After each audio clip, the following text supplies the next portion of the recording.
Evening, everyone, and welcome to the virtual book launch for Engaging a Now Generation: 4 Strategies to Help Reach Black Millennials by Dr. Kathy Kinzer-Downs. I'm Jasmine Mitchell, and I'll be facilitating this interview this evening, and I'm so excited and honored to do this with, I know her as Miss Kathy, but Dr. Kathy Kinzer-Downs, just because of our history and her impact in my life. We met at Geneva College in Beaver Falls, Pennsylvania, and she served as a mentor for my years down there, and I even now, from then till now, that was in 2016. So I'm really honored to kind of jump into this book to kind of pull out how impactful she is in general and how it will impact the church and the community at large. I'm so glad you're here. I'm glad to be here. And I'm glad that you chose to take on the task and do this. I'm really excited for this. Yes, I think this conversation is going to be great. I think so. Yeah. So, who is Dr. Kathy? Yeah. Well, I'm the wife of Lamont Downs. Lamont and I, we just celebrated 9 years of marriage this March. That's exciting. We have 2 beautiful, amazing young sons, Marcus and Xavier, who are 6 and 4. And here I am, an author. You asked me 10 years ago if this would have ever been me, and I can honestly tell you I had no clue that God had this in store. Before finishing up my doctoral work from Ashland Theological Seminary, I served for about 10 years or so as a campus minister at a variety of different universities with a CCO, with the CCO, which is a parachurch organization. And that's been a lot of my journey, ministry, for over 10 years, and predominantly always with college students, who's our millennial generation, our young adult generation these days. And so here we are, and I'm also a church planner. I guess I forgot to mention that. Freedom Church. We've launched and have planted Freedom Church, and we did that in the midst of a pandemic. So you can never know what God is up to. Yeah, definitely. Definitely. So in light of all that you are, can you kind of share your heart on what led you to this topic in your dissertation process? So as you were kind of thinking through what it was that you wanted to write about, or what it was God was leading you to write about, what made you land on this? Yeah, that's a great question, because it's, in retrospect, God was orchestrating a lot of things at the time. That I didn't see down the road, but I've always, again, professionally and in ministry, I've always worked with college students. I've always worked with young people.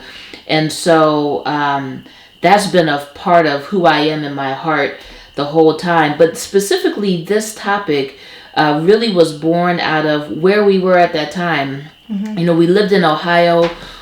We were part of a small worshiping community. And that community, we were some of the youngest people there, Lamont and I, and we just had, we had Marcus at the time, but we had one on the way. And so the church was, like many churches that we come across, great people doing what they can do, mm-hmm. doing the best that they can do, and trying to do, grow in whatever capacity that they can. And at that time, we lived in a college town, and there wasn't a lot of young people a part of the church. There wasn't really any college students that went to the church. And other than Lamont and I, there was one other small family. And so that experience particularly got me thinking, where are all the young people? Where are the college students? Where are the young adults? Where are the families? And I began to notice a pattern, not only in that church, but in others, because we had a hard time really getting plugged in during our time. And I noticed a pattern about churches that were smaller, churches that were trying to grow. And it just got me thinking, where is our next generation? Yeah. And where are they in the church? I know from my own personal experience that I was groomed for ministry when I didn't even know it, but I had a pastor who invested in me. I had a pastor who put me in leadership roles. I had a pastor who called on me random. And so I would serve in the church. He nurtured me spiritually. He encouraged me, and he spoke vision into my life. I'm really, really grateful for that part of my journey because it shaped me in ways that I wasn't even aware of. And so I got to thinking, are we doing the same? You know, are we investing in our now generation? Were they invested in like I was? Have they been prepared for ministry? Or is the church, what is the church? Is the church attracting that group?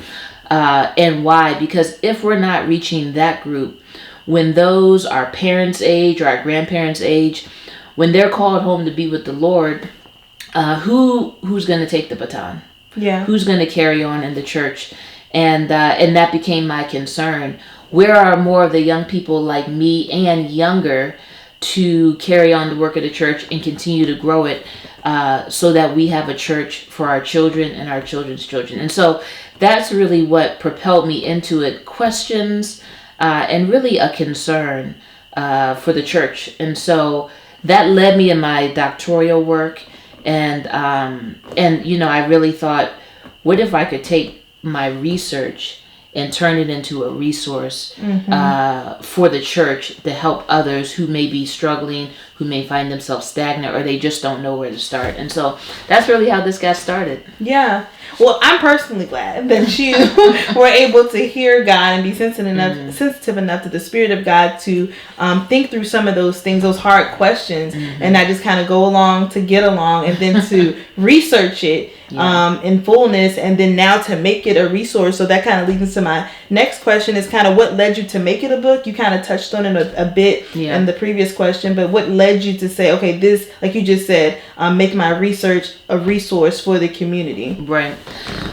And so I think one of the goals that I had essentially, and what do I do with this? How do I use this? It's not just for me. I think that this holds value for the church. I think this holds value for the leaders. I think this holds value, and for those, I wanted to help those who are struggling, those who don't know where to begin, those who just need some guidance, those who this speaks to. I think that this is a prevalent topic. This is a prevalent challenge, and I think I have something to add to the conversation and to help enrich those, help be what could be a jumpstart for folks, right? And jumpstart folks' ministry. And just because things are struggling doesn't mean that things can't be resurrected. Doesn't mean that things can't have new life breathed into them. And so I hope that this book and what I can do to help support churches, pastors, leaders, is help breathe new life in the area that maybe they found has been dying or has been difficult, and we can help breathe new life into it just by giving fresh perspective and helping to provide some insights and resources that can help redirect folks into a new way. Yeah, I can definitely see it as almost a resource of hope, because some churches may not know how. Yeah. And I think that your book will kind of serve as that resource to kind of guide them on what to do and how to engage, because they may not know how, because like you said, maybe they weren't taught as you were taught, poured into as you were poured into. So I think the book will be a great resource in that way. And I think what you're saying is important too, because, and you could speak to this as a millennial. Millennials have a catch-22 reputation, right? They're known for being entitled. Right. They're known for not wanting to work for things. Right. They're known for wanting quick and easy fixes. Whatever you may say. And so there may be truth in part to some of those things. Right.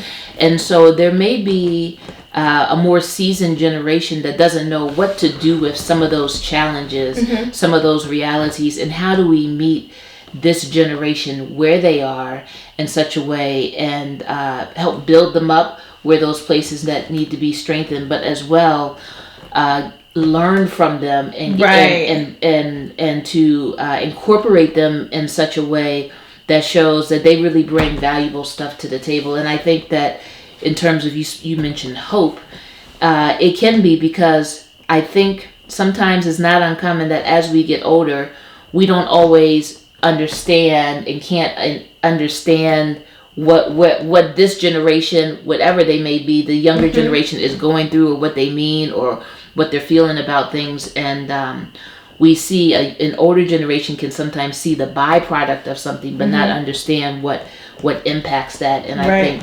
that in part, this can be hope, but also, like we said, a fresh perspective. Definitely, because like as a millennial, I think I think for us it's like wanting to know like why we're doing what we're doing. Yeah. So if I go into a church, I need to know the foundation. I need like the step by step, and not just assuming that we already know, or just like, well, you're younger, help with this or help with that, and there's no actual intentional development. Yeah. So I think that your book can kind of speak to those things, and how the community and the church can kind of engage with our generation, so that we can all kind of work together. Because it's not like the separatism doesn't work. Like, we're the body of Christ, young, older, it all comes together, and we all need each other. Right. No, absolutely. Yeah. So the title of your book is Engaging a Now Generation: 4 Strategies to Help Reach Black Millennials. Yeah. So what do you mean by a now generation? Yeah, so we, I think is not uncommon for us to always think about the next generation. The young people, the youth, whatever that age range. I think it can be ambiguous when people say youth. How young or old does that mean somebody is? But we're constantly talking about the next generation. And there's, of course, value in that. But again, when I look in our churches, we're missing, I think a lot of times when our churches are struggling, we're missing that young adult generation. Right. We're missing a now generation. And so typically, if you look up millennial, or if you try to understand what age range we're talking about, you're really talking about 20 and 30 somethings. On the high end, it's just under 40, 38, 39, if you will. On the low end, you're talking about young 20s, 23-ish or so. And so all the folks that fall in between that. Right. So that's who we're talking about specifically in terms of my book. Who is the millennial generation? We're talking about 20 and 30 somethings as that particular group, because they're not the next generation. Right. They are our now generation. Right. They are our now, and I think, how do we understand them? Yeah.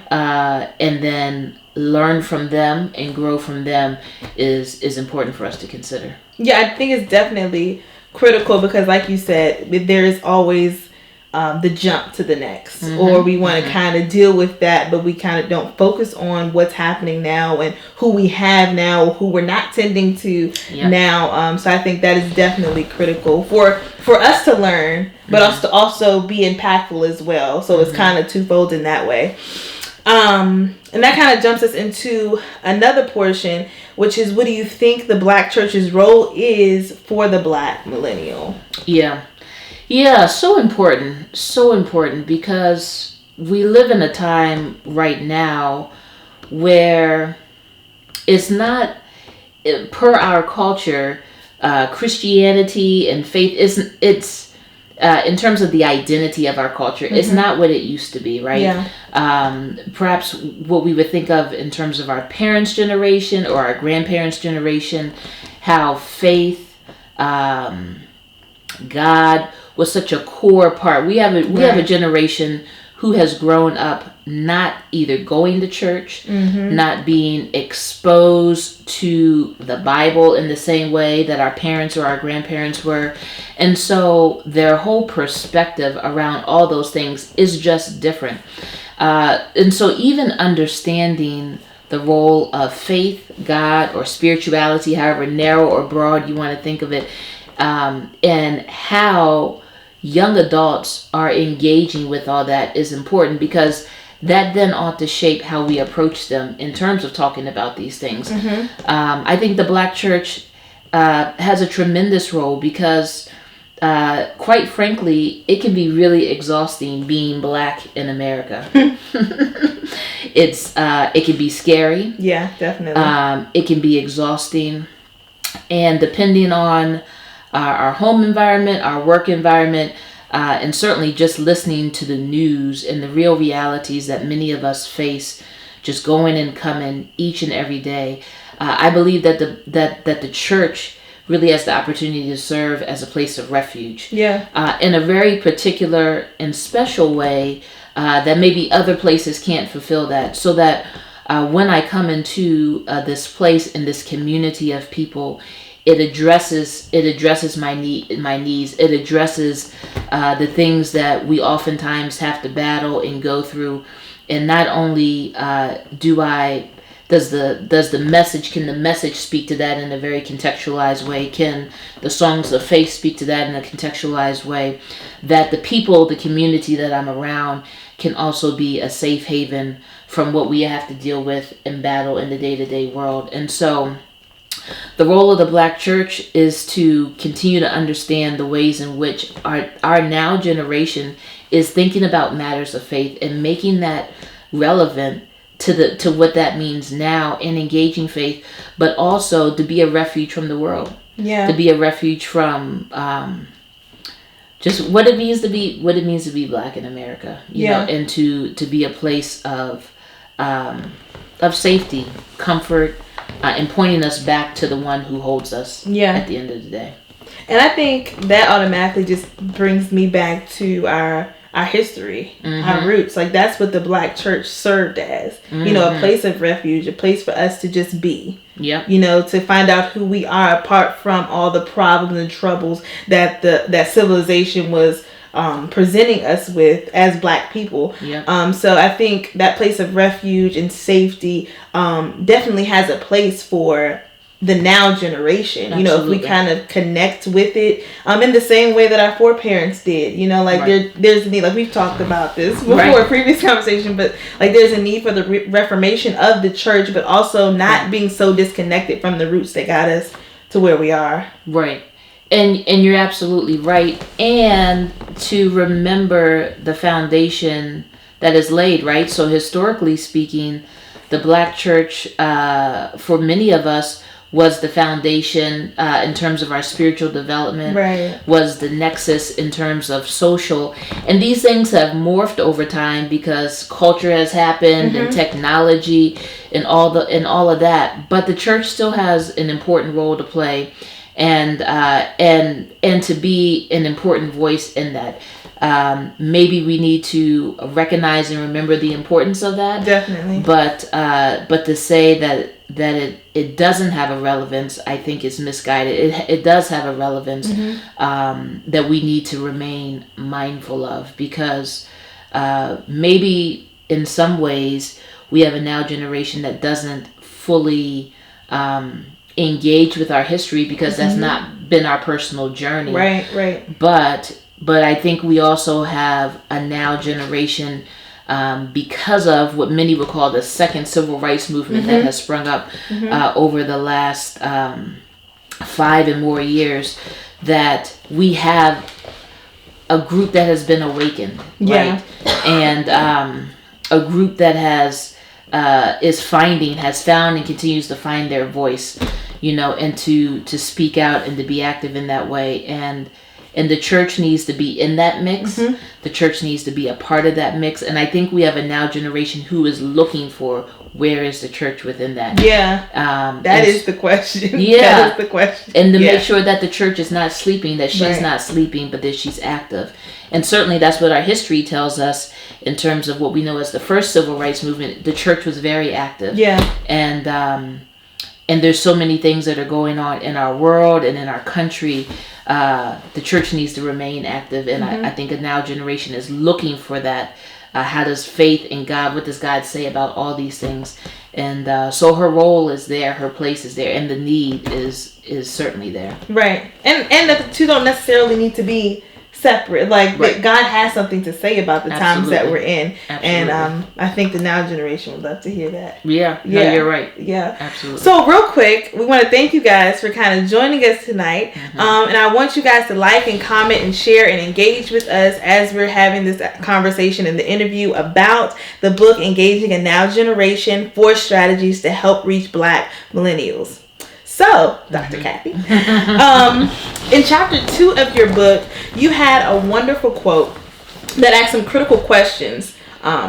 You said, how have our shepherds and leaders worked to address and meet the needs of an upcoming generation? Mm-hmm. Have the leaders in the body of Christ been mindful of this part of the flock? Mm-hmm. We must faithfully seek to reach and minister to those at each stage of life and maturation. Mm-hmm. And I think that quote and those questions you asked within it are critical because it speaks to the now generation, but it doesn't leave out a group either. Right. It kind of makes it inclusive and speaks to our need for each other, and also it challenges the leaders to kind of see, are they watching out for each part of their flock to make sure that each part is being matured and each part is being developed so that the mission of the church can be lived out in totality. So can you kind of speak to like where your mind was and heart was as you were writing this specific quote?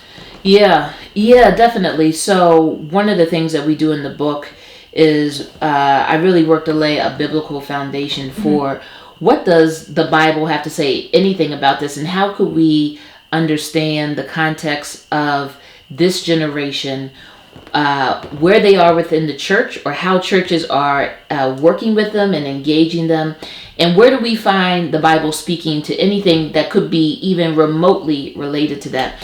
And so what we do in the book is we look at Luke chapter 15, and we look at the specific parable about the lost sheep, and really dissect that and pull that apart in such a way about the sheep that was lost and the shepherd that goes back and leaves the 99 for the one. Yeah. And how when the shepherd goes back and gets the one, the shepherd returns that one sheep to the fold, and that sheep is welcomed back amongst the flock. And so even within that passage, right, we know that the shepherd is in part is a picture of Jesus, who we know to be our shepherd. And then the sheep are us, right.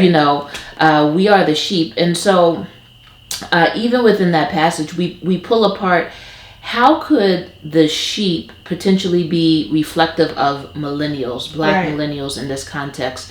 And is the shepherd going back and reaching back to grab those that have strayed away, have been lost from the flock?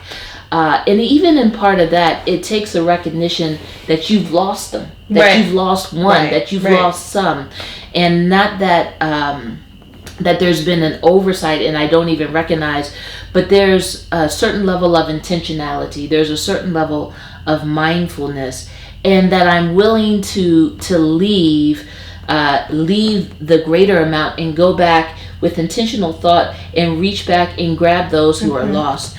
And then not only with that, when in the parable, when the shepherd gets the sheep, returns the sheep to the fold. And so in part with the quote that you mentioned is this idea that the sheep comes back and is a part of the flock. And I think it's an important question for any of us who serve as pastors, any of us who serve as pastors who we now find ourselves pastoring flocks where we don't see this part of the flock represented. We don't see young adults represented. Right. We don't see 20s and 30-somes and that group represented. Have I even recognized that? Have I even seen them? Where did they go? And am I willing to go back and begin to see, why did they leave? Where did they go? Right. And what are they looking for?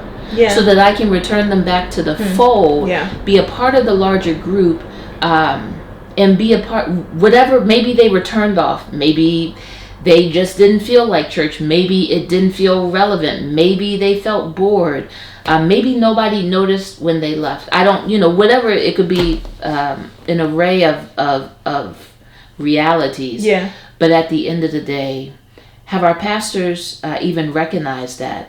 Are our pastors trying to do anything about that? Step out of the larger group and go back, because the reality is Jesus sees value in even the one. Definitely. Jesus sees value and is willing. He did it for us, right? Because the larger part, of course, like Jesus will leave the group and come after you. Jesus will leave the group and come after me. And we thank God that he does, for our salvation is found that he grabbed us even in the midst of that. Right. But in this specific context, can we look to see somebody has left, that folks have left, and begin to wonder and ask why? Yeah. And begin to go back and reach a now generation, because the church needs them. The church needs us. The church needs this group. There's great value, and we need them. Like it's mutual. Right, you know, right. A younger generation needs the church. It needs to be involved in the body of Christ, and the body of Christ needs a younger generation. Yeah. Yeah, so that kind of made me think about like my experience, and even like people that I know who I grew up with in church but probably aren't in church now. And I think in part that's because we were made to come to church. Like it wasn't an option. Right. And like now, like with kids who are younger, they're like, I have to go to the movies, or I want to hang with my friends. So they have the option that we didn't have. So I think once we got old enough to choose, we chose to opt out because maybe there was something within that we weren't getting. You know, like the things that you were just mentioning. Maybe we didn't feel seen. Maybe we felt used. Maybe it's a bunch of things that kind of made certain people decide to just opt out and walk away. But I think what you pulled out in what you were just saying is like how Jesus will come back and get the one, and how the shepherd should be intentional about looking at the whole of the flock to see, okay, why did you having that conversation, even you know, pulling them back in to see, well, what was it that made you leave? You know, how can we reshape it? How can you be a part of it? You know, so having that conversation, but I think that's very critical, because those are questions that should be asked. Because sometimes they just kind of leave because they don't feel seen, so you don't even know or care that I'm gone. But if the shepherd is intentional about going out to say, okay, how can we make this better, because we need you. You know, you're necessary here. And even if it's not, maybe it's just there's something like a quote that says, even if you don't change the content, you can change the container. You know, so like there are certain things that need to be changed within the church, but maybe we just need to change how it looks. You know, so that the now generation can engage better with it. You know, so you know, because I had a conversation with a young man. He's in his 30s and doesn't go to church. This was about a year ago. And I was asking him what happened, because when I left to start in campus ministry and I left the church, he was very active in the church. He was probably middle school, maybe early high school, very active. And I lost contact with him, you know, really once I went away, and I lost contact with him. And so I was catching up. I had a conversation with him. I was catching up with him. And I asked him about his journey. He went away to college. And when he went away to college, he was involved in campus ministry there. But when he came back home, while a college student, and then once he was no longer a college student, he just kind of fell off. And I asked him, what happened? Because again, the picture I was left with was someone who was involved and was growing in God and all of that. And there was no substantial reason, but there was also, I never got the sense that no one came after in terms of a follow-up. No one asked him, you know, hey, we've missed you, or what's going on, or how are you doing, anything. And, you know, that's one of the things that I appreciate about my own journey, because my pastor did those things. I don't know if he did it with everybody else, but he did them with me. You know, he called me when I was in college. We went out to lunch. He would hear I was doing, and I could call him when I was in college and I had questions or I had confusion, and he encouraged me. And there was that continual piece, right? There was that continual connection. And that, like you're speaking of, that intentionality, and remained included. Like I remained included. He included me, and he helped me to grow, not only spiritually but as a leader. And that took me through until after college. I'm not saying that was the be all and the end all, but it certainly was key. And so that kind of intentionality it's noticed, right? It's felt, but it's also needed. I think it's very critical. And kind of having a space to kind of wander. Yeah. To kind of work through what it is that you believe. Yep. And like I said, like for me and my generation, you're going to church. You're singing in the choir and you're gonna usher. But why? Like why? And I don't think I kind of came to know God until I went to college. Because so I'm a PK. So a lot of things weren't a choice for me. Sure. But when I went to college, I'm like, okay, I'm not going to church at all. I'm sleeping on Sunday. Right. But there was like this void and this yearning for something deeper, something more. And that's when I started to engage with the church and just to get to know God on a deeper level. So that's kind of how I'm like, okay, now I feel like I am a part of the body of Christ. Right. Opposed to, you gotta go to church. You gotta go. Right. And so even in that, you had the space to wander. Right. You had the space to stray. Yes. You had the space to ask questions. You had the space to do it your way. All while God was still tugging on you on the inside. And then your faith became your own. It was less of a borrowed faith, it sounds like, and it became more of a personal faith. And so even in that, which is what the sheep does, right? The sheep goes off and wanders. The shepherd gently and lovingly brings them back. And then in the parable, the sheep is welcomed back in. The sheep is welcome. They're not side-eyed back in. Right. It's the shade. Right. Where you rather rejoice. Right. And that's part with the parable. Like we rejoice. We rejoice when someone says yes to Jesus. Yeah. We rejoice when someone responds in obedience to God. We rejoice. And that's part of what it means that we live out that love and that grace, because forever that young person, that millennial, whomever, it's the same thing that was offered to us. Yeah. And so the space to wander, is important because we want people to grow into their own faith. Right. And I think the other side of it is when we've come to our senses, right, can we be welcomed back into the flock without the shade? Right. Because that's just going to turn anybody off.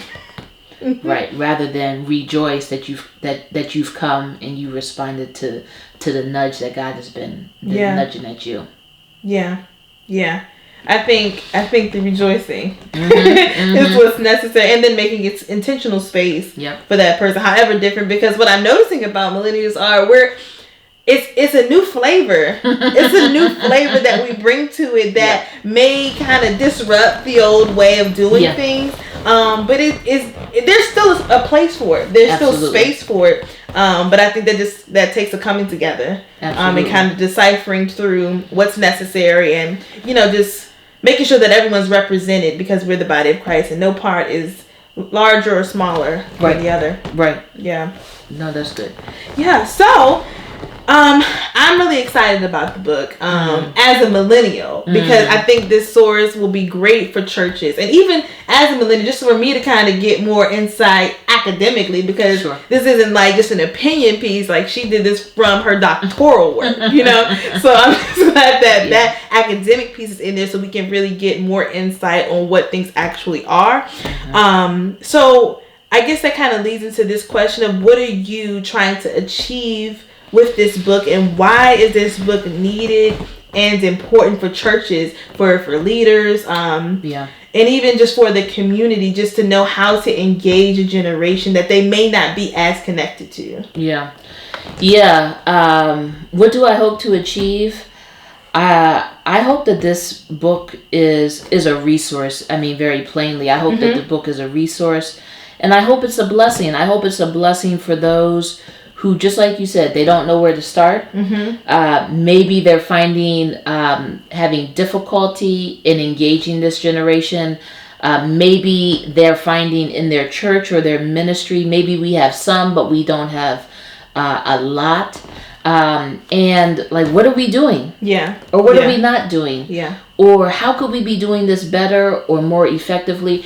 I hope that the book addresses some of those things, and it can be a launching pad for folks in ministry who find themselves struggling or having difficulty or don't even know where to begin in this particular area. Because the reality is, because we have a younger generation who either has grown up having to go to church and then have had to find their way themselves, or I think still even within your generation, there is the group that didn't have to go to church, who didn't grow up in a family where we talked about God, or where that foundation was laid. And so I think you're here, and you correct me if I'm wrong, you'll hear young adults say, yeah, I mean, I believe in God, I connect with God. I mean, you could connect with God through Oprah and Super Soul Sunday. Yeah. You could connect with God while you making your Sunday dinner or your breakfast. Right. You can connect with God while you watching a YouTube video, and most people are watching YouTube videos these days as we in Corona. But it doesn't necessarily mean we understand even the basics of faith, right? Definitely. For people who find themselves in that place, it doesn't mean that we even know what it means to live our life in a way that honors God, right? It doesn't mean that we know what it means to have purpose and calling, and to use those things for God's kingdom and God's glory. And so we have I think we have a generation who they may believe in a God, but are we cultivating God within them, right? Or is that relationship being cultivated within them? And so but we first, I think, need to have an understanding and a gauge for where people are, what they perceive their needs to be, and even the world that they live in. And so how can the church speak to that prophetically? How can they speak to that with relevance that meets them there, that can begin to speak and answer some of those questions, or sort out bad theology, right? Most important. Really bad theology that is a lot of times focused around what I want and what makes me comfortable, and that's not exactly the Bible that I read about. And so a church that addresses those things, because that's real life, those are real things that young people are trying to figure out or living out, but maybe living out erroneously. And I hope that this book can begin to give a foundation for some of that, can begin to speak to that, and give a starting place. Give a starting place for that. Yeah. I definitely think that kind of figuring out how millennials can live out their Christian walk, because although like we have the resources you mentioned, like YouTube and watching things on social media, all those things are great resources, but for me as a millennial, there is something about the gathering that really brings it all together for me. Not saying that it's perfect, but it's something about coming together in a place where you can just be, and then kind of being committed to being a part of the change if the community or the church at large is willing, so I think that's definitely key in the conversation with the millennials, and kind of bringing them back to the church. So lastly, because we've had a pretty full conversation about a lot of things, for sure, but lastly, how are you living this out? So there's been a lot of conversation about the book. Now for me, I know you, so I can kind of track your stuff. But for those that are watching, how are you living this out in a real way to kind of have this resource, but also be the resource? Well, in a way that only God can do. He has had all these things kind of connected, interspersed. So, man, at least 3-ish years ago, the Lord had basically planted a seed within me that I can honestly say was not on my radar, was not in my 5-year plan, which I've never even had a 5-year plan. But that was the next kind of ministry assignment of planting a church. And that has been its own journey that has just blossomed in its own way. And so even when being obedient to that call, picking up our family, moving from Ohio to Southern Maryland, and what we felt like God was calling us to do, and planting this ministry, I had a vision. Our church is Freedom Church. I had a vision, and I have a burden and a calling to help birth and lead people into freedom. But a lot of times in the church planting world, they'll prompt you to say, but who are you called to, right? Who are you trying to reach? And when I got started on the journey, I didn't know. When I said the Lord kind of caught me with an uppercut with this whole church planning thing, I had no idea. And so, with a lot of discerning, I felt like the Lord has led us to this particular group, young adults and their kids. Yeah. So the work that we've been doing in terms of church planning with Freedom Church over the last couple years has been a lot of discerning our who, but also our how. Yeah. And in doing that, the Lord's called us to reach, how we say it at Freedom Church, is a now and next generation. Mm-hmm. We're coming for the young adults, trying to make faith relevant to them, meeting them where they are. But we're also want to be a ministry in a church that reaches back and gets their kids, that helps to teach them about faith and faith in terms of all aspects of life, so that not only that we have young adults who are strong in their faith, but their kids as well, so that there's a baton to pass. And that's one of the things that I so deeply care about. Like, if we're not strengthening the church now, then who's going to carry on the legacy and continue to build it up? Right. And so we need a now generation at the table. We need a now generation leading. We need a now generation empowered, and we need to be empowering the next generation as well. And so we live that out by Freedom Church is building. I mean, we're building from the ground up. And but we're building with all these things that we've been talking about in mind, being intentional, bringing faith in matters of faith and culture in the world, and talking about what does God say about any of that. How does the Bible talk about that? Trying to clear up bad theology, and really understand the authority that we believe that the Bible holds, and hold that in light of what does God say about any of these things, let alone my life, let alone my call and my purpose, let alone what's going out here in the streets, in the things that we battle on a day-to-day basis. What does my faith have to say about that? How does God speak to that? And what does it mean to live my faith out in every aspect of my life? And so how am I living that out? If you had asked me 4 or 5 years ago, in terms of church and all of that, I wouldn't have had a clue as far as what the Lord would be doing through me as a church planter.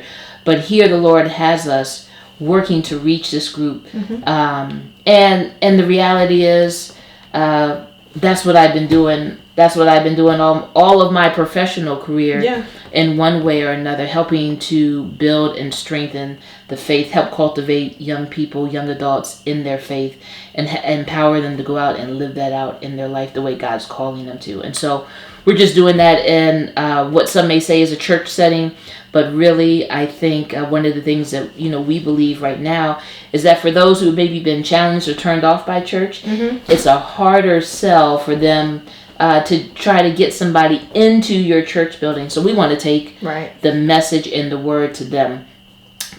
Before the pandemic and COVID hit, we were already laying the foundation to do that. And so, we don't meet in a building, but we really work to bring the message and messages that are relevant to those in ways that, where's everybody? Everybody's on their phone. So we're trying to bring it to all the different platforms that they could meet it with, and bring a message that meets them right where they are. Yeah. I definitely think that I can speak to that just from my relationship with Miss Kathy. I know for me, you have been that safe space for me to wander, and for me to ask questions, for you to call me out, for you to challenge me. And I think that kind of in my college years kind of helped cultivate me, along with the college experience, into the person and believer that I am today. So just for all those listening, it's not just someone that's just wrote something for no reason. Like, there is fruit that comes from this woman and her work and her life and even her family. The Downs have been very impactful in my latter years. So I'm excited to know you. I'm happy to know you, honored to know you. And I'm glad that you did the work to create this resource for the church, and I'm excited to see how it impacts the church and the community, and how you will offer yourself as a resource, which kind of leads up to our wrapping up questions is, how can the people connect with you and gain more information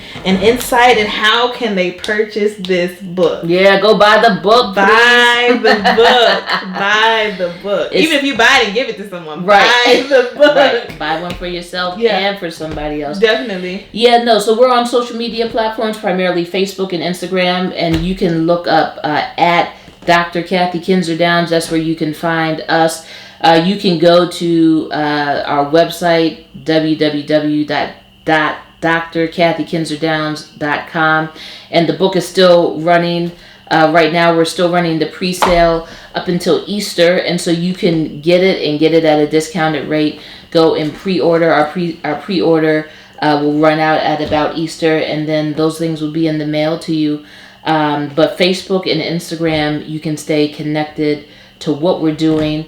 And then as the book launches, one of the things that we want to do, part of the vision for this, is that the ministry that is developing out of this, we're calling it Transforming with Dr. Kathy. And so what I want to do is, not only is the book a resource, but I want to be a resource. I want to work with you, the pastor, you, the church leader, and help you take not only the resource and the value of the book, but begin to implement it within your ministry.